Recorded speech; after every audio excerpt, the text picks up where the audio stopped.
இன்னைக்கு நம்ம வீட்டில் கத்திரிக்காய், முருங்கைக்காய், நெத்திலி கருவாடு போட்டு நல்ல மணக்க கருவாட்டு குழம்பு செஞ்சுருக்கிறேன்.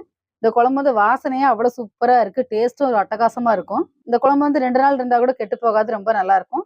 Welcome to Nellai village food. இன்னைக்கு நம்ம வீட்டில் சூப்பரான ஒரு நெத்திலி கருவாட்டு குழம்பு வைக்க போகிறோம். நெத்திலி கருவாட்டு குழம்பு பயங்கர வாசமாக இருக்கும். டேஸ்ட் ரொம்ப ரொம்ப சூப்பராக இருக்கும். நம்ம அதுவும் இதில் கத்திரிக்காய், முருங்கைக்காய் போட்டு செய்யும்போது ரொம்ப டேஸ்ட்டாக இருக்கும். வாங்க எப்படி செய்யறதுன்னு பார்க்கலாம். குழம்பு செய்யறதுக்கு தேவையான பொருட்கள் என்னன்னு பார்க்கலாம். நம்ம முதல்ல வந்து நெத்திலி கருவாடை சுடுதண்ணியில போட்டு வச்சிடலாம். அப்பதான் வந்து அதில் உள்ள மண் அழுக்கு எல்லாமே போகும். அதுக்காக சுடுதண்ணி வச்சிருக்கிறேன். தண்ணி நல்லா வெதுன்னு சூடாயிருச்சு. இப்போ நம்ம அடுப்பு ஆஃப் பண்ணிட்டு இறக்கி வச்சிடலாம். சுடுதண்ணி ரொம்ப கொதிக்கணும் அவசியம் இல்லை. வெதுன்னு இருந்தா போதும். நம்ம கருவாடு வந்து இப்போ சுடுதண்ணியில போட்டு வச்சாச்சு. இப்போ நம்ம